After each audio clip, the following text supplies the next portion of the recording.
Hey everybody, it's Carrie the Paper Monkey. Thanks so much for joining me. If you're new to my channel, just know that I'm fairly new to junk journaling. I've been doing this since October of 22.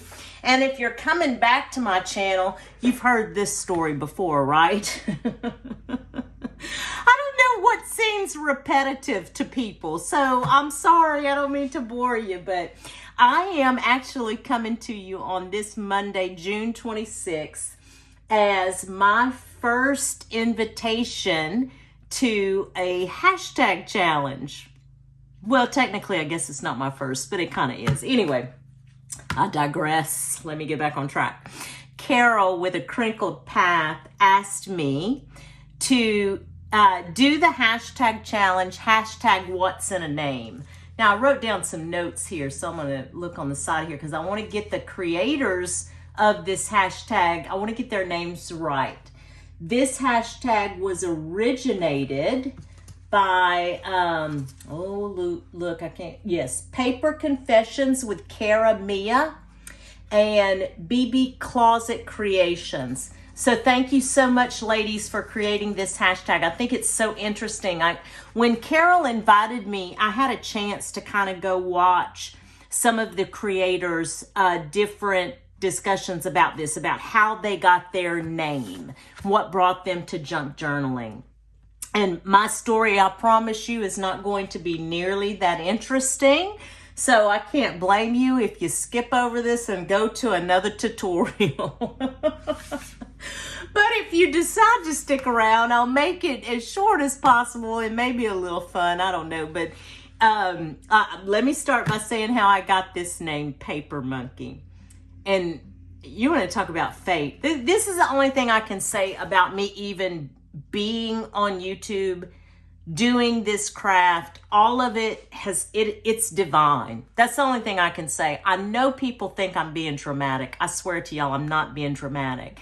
But it is so amazing to me that I was brought to this craft, the way that I was brought to the craft and the way that I got the name. So let me explain to you how I got the name. It had to be at least 25 years ago because I was working at a particular job I live in Southern Louisiana, and I had met someone who would eventually become a very dear friend of mine, but we both worked in the same building.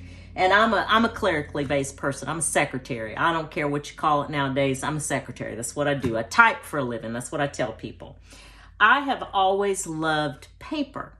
Now, not a lot of people know that about me because I am an extremely private person.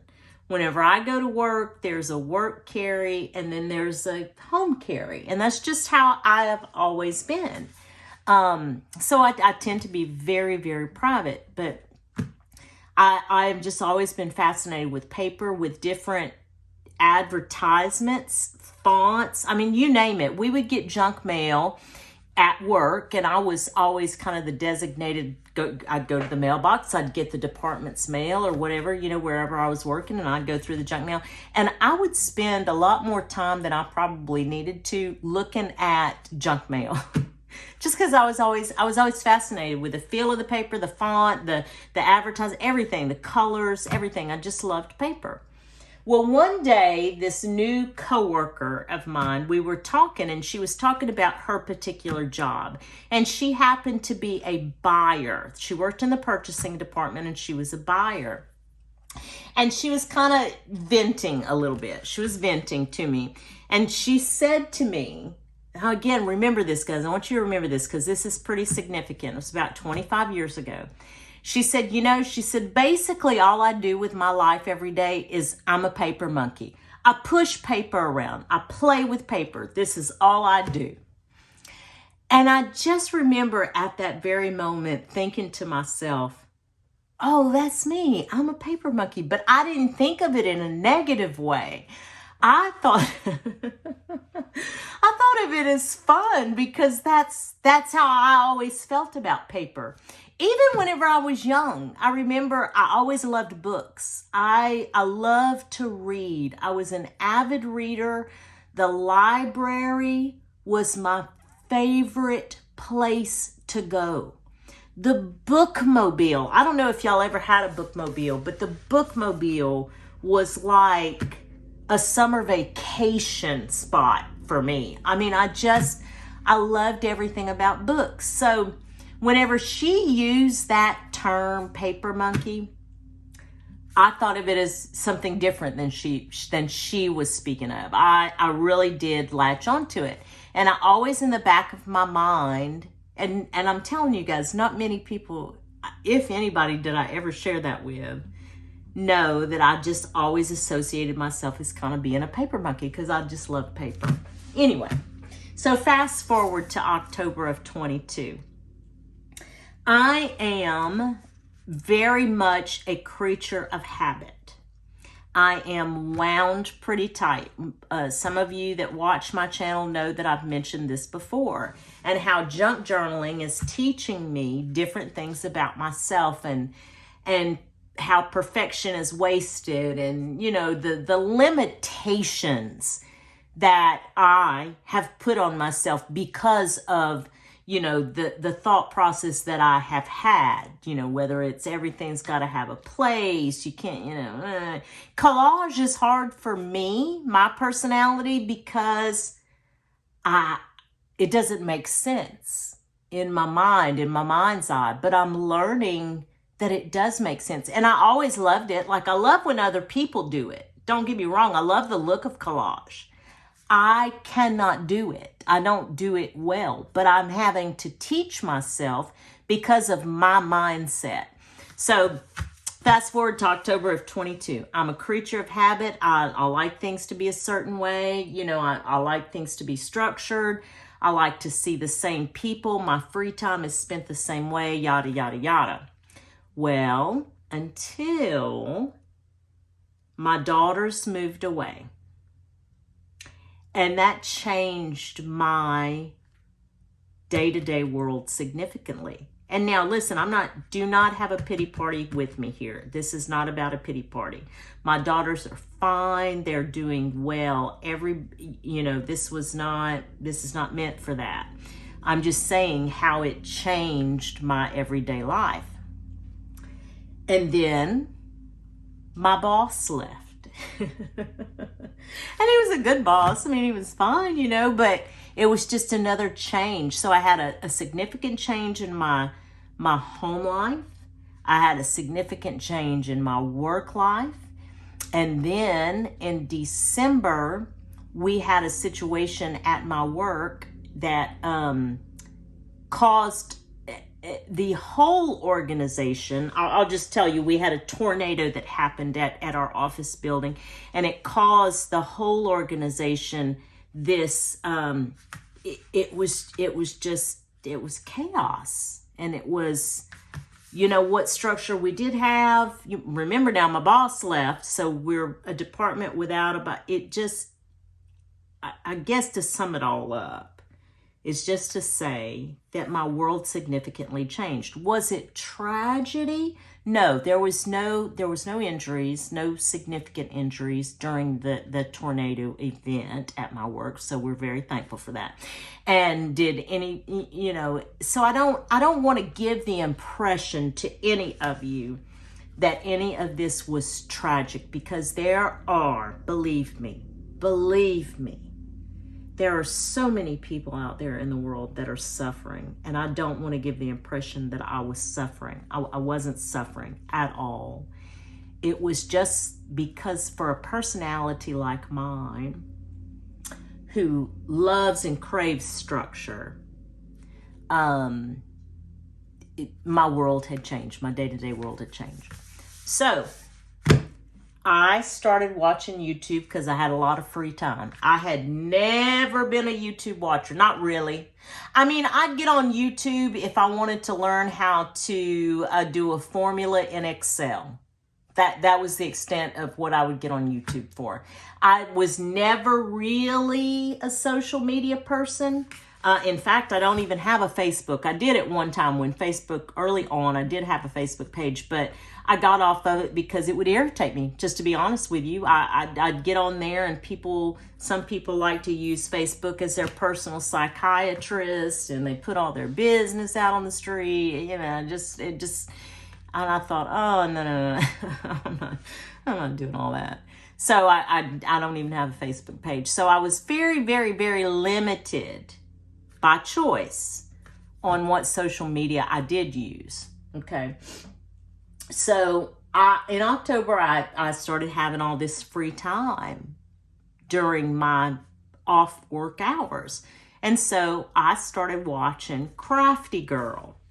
And Crafty Girl loves the Dollar Tree. And guess what? I do too. I love a good deal. I do. And I was just fascinated with Crafty Girl. And she's a Texas girl. And so technically she's like a neighbor of mine because I'm in Louisiana. She's in Texas. I could kind of relate. I liked her style. I liked her videos, all that. So it was just passing time. Then Crafty Girl started talking about Rebecca Hoot and junk journaling. And she mentioned it so often. And there was something in the inflection of her voice that I said, I gotta go check out this junk journaling thing. And when I tell you guys, the first time that I watched Rebecca Hoot do a composition notebook junk journal, I said to myself, you have got to do this. You've got to do this. And then I started, I went down a rabbit hole. Like from the first day, I was obsessed, completely obsessed. I mean, you take a personality like mine, and because I had always been number one, I'd always been a thrifter.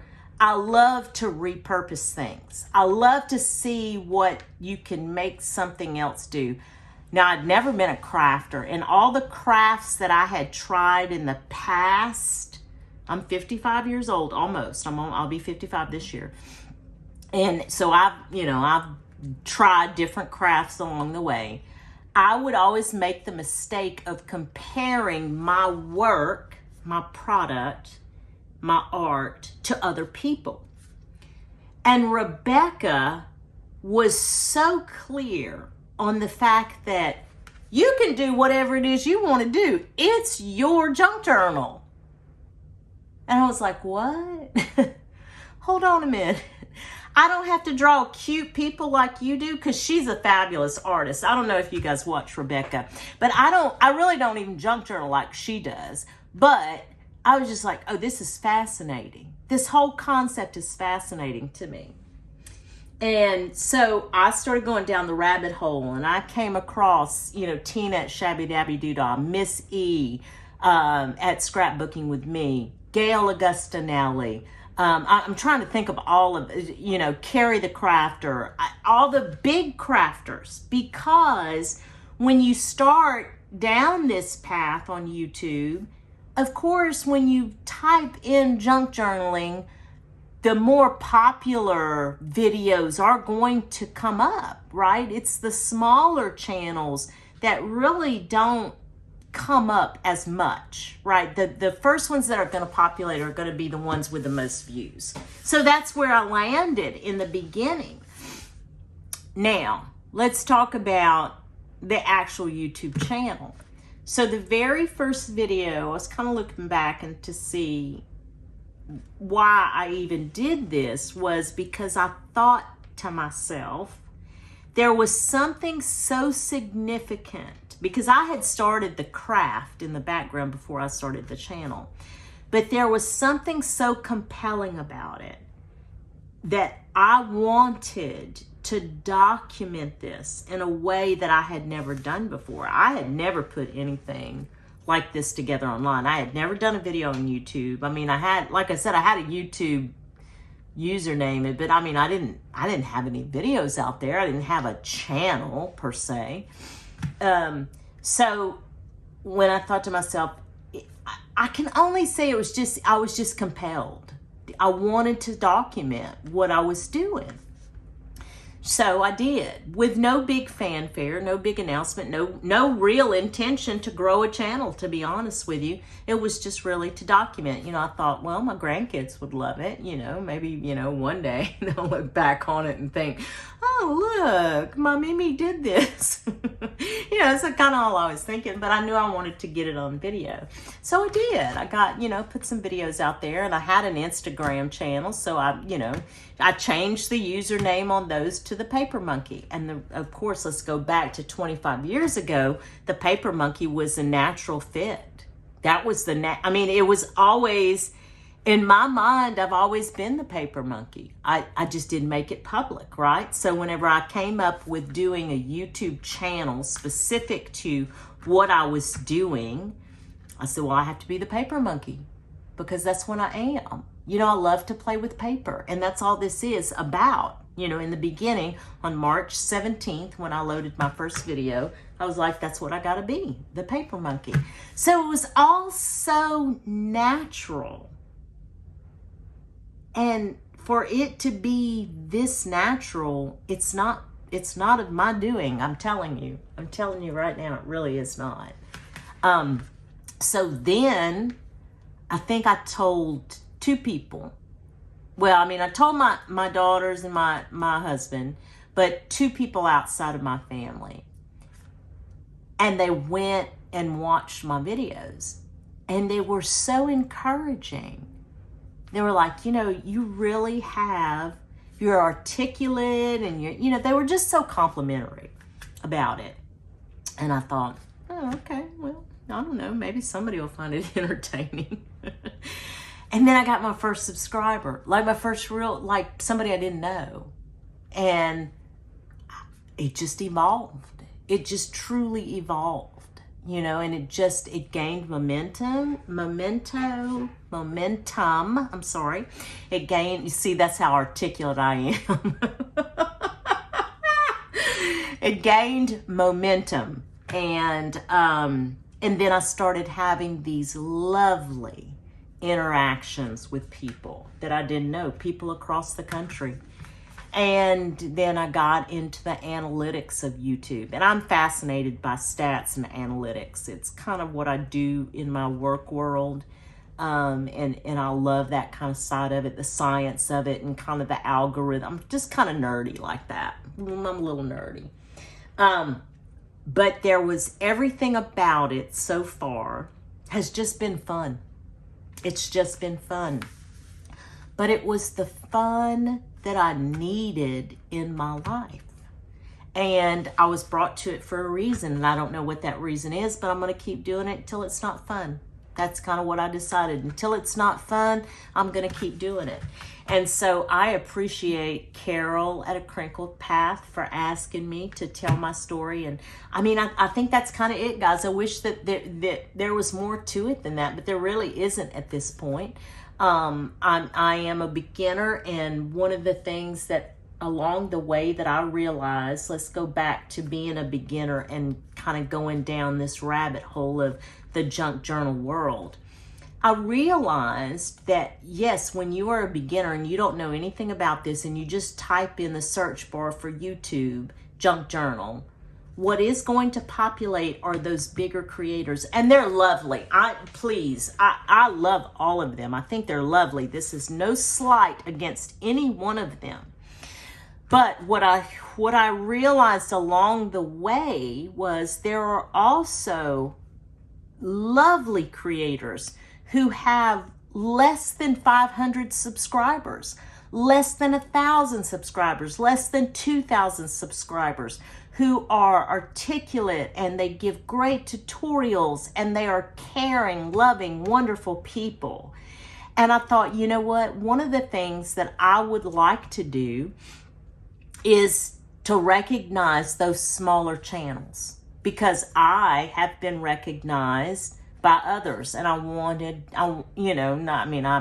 listen, I'm sitting at, 540 people, 540 subscribers, which is wonderful for me. I think that's fantastic. It's wonderful. But what I'm saying is, I don't have 85,000 subscribers, but what I do have is a video that I can promote other people. When I come across other smaller channels, I want to be able to promote them. So on my community tab, I started doing that. I started finding these other creators who I thought just did absolutely beautiful work and who had something to offer. And so I started promoting them. And Carol jumped on a comment one time, and she gave me a hashtag to use to help promote this.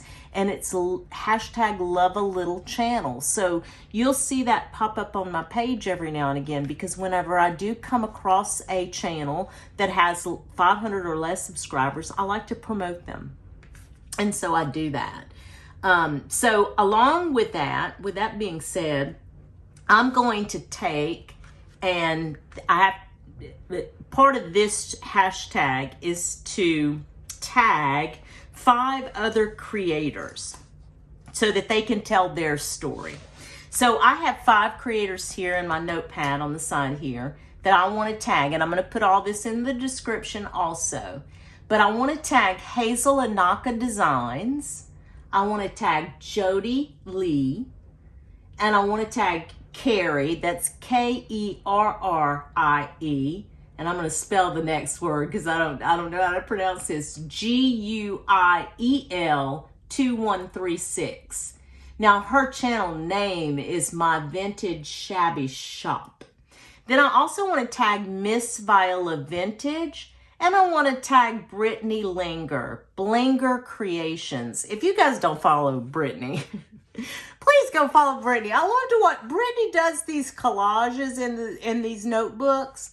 I am fascinated with Brittany's collages. I absolutely love them. But those 5 ladies that I just named, I get on here, I get on YouTube, and I watch them, and I think they're great.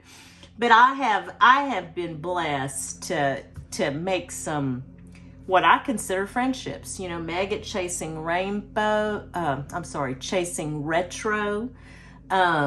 Candace at Candy Cane Creations, Angela the Traveling Crafter, Carol at A Crinkled Path. I mean, Karen, one of my subbies, she's always, Grandma Allison. I wish I could name them all. I really do, because the interactions that I have with them, they bring me so much joy almost on a daily basis that I cannot tell you. And for somebody who experienced the change that I had, where I'm not seeing my loved ones every single day like I normally would. And again, it's not tragic.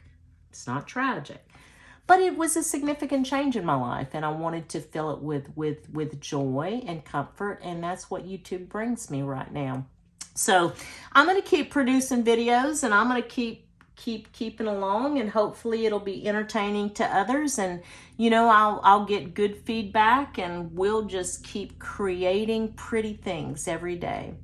But one thing that I will leave you with is something that a quote that I heard early on, and I've said it before on my channel, you know, that it's never too late to have a happy childhood. And I want y'all to remember that, because what I try to always say whenever I do end my videos, and I am going to end here, is I hope that whatever it is you get to do this week, at least part of it's fun. Because I think that as we get older and we lose the wonder of childhood, I love to be around children, I really do, because their wonderment is astounding to me. But as we lose that wonder, as we become adults, we also lose the ability to have fun sometimes. And that, you shouldn't. You shouldn't. You should have fun as an adult, and we can do that. We can absolutely find ways to do that. And my way right now is to be creative and make pretty things. So thank you guys for sticking around for all that, and I appreciate each and every one of you. I hope all of you have a great rest of your week. We'll chat soon. Bye.